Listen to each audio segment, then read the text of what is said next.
পার্লামেন্টে পাঠান, উনি উপযুক্ত আপনাদের কথা বলবার জন্য। আমি তাকে পারমিশন দিচ্ছি সে যাতে রানাঘাটের মিটিংটাই চলে যায়। বিশ্বজিৎ বনগাঁ লোকসভা কেন্দ্রের প্রার্থী, ও বিজেপি থেকে রিজাইন করে মুকুটমণির মতোই চলে এসেছে এবং তৃণমূল কংগ্রেসের হয়ে লড়াই করছে। ওকেও আপনাদের পুরো সমর্থন দেওয়ার জন্য আপনাদের কাছে অনুরোধ করছি। আমার এখানে বসে আছেন শঙ্কর সিং, অনেক পুরনো, সব্যসাচী দত্ত পার্টির অবজারভার, উজ্জ্বল বিশ্বাস আমার দীর্ঘদিনের সাথী, নবদ্বীপের নন্দ, সবাই তাকে পুণ্ডরীকাক্ষ বলে চেনে। নামটা তার ভালো নাম এটা, কিন্তু ডাক নামটা হচ্ছে নন্দ। সেও কষ্ট করে এসছে। এখানে নীলিমা নাগ এসছেন, অনেক দিন আমার পরিচিত।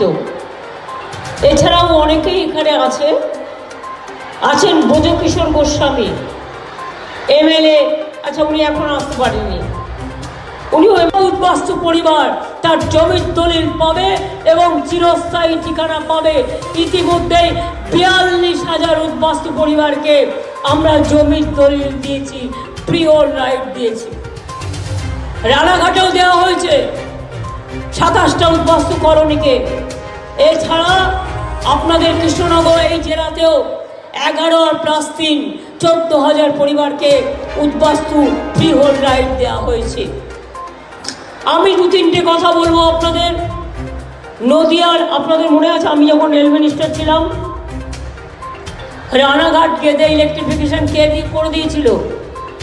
কে করে গেছিল? আমি করে গিয়েছিলাম। বনগাঁ পেট্রোপোল কে করে দিয়েছিল? আমি করে গিয়েছিলাম। ওখানে নতুন করে ট্রেন চালানো কে করে দিয়েছিল? আমি করে দিয়েছিলাম। তাই আপনাদের কাছে বলি, যা বলি তা করি, যা করি না তা বলি না। এটা আমাদের বেঙ্গলের অ্যাসেম্বলির ইলেকশন নয়, এটা হচ্ছে আমার লোকসভা ইলেকশন। যাতে দিল্লি পাল্টাবে কি পাল্টাবে না, দিল্লি বদলাবে কি বদলাবে না, নরেন্দ্র মোদীর সরকারকে আর আনবেন না দয়া করে। নাম্বার 1, 15 লক্ষ টাকা করে দেবে বলেছিল, দিয়েছে? 1 লাখ পেয়েছেন? 50,000 পেয়েছেন? কিছুই পাননি। উনি রোজ বিজ্ঞাপন দিচ্ছেন বিনা পয়সায় নাকি সবাইকে গ্যাস দিচ্ছে। বিনা পয়সায় গ্যাস পেয়েছেন?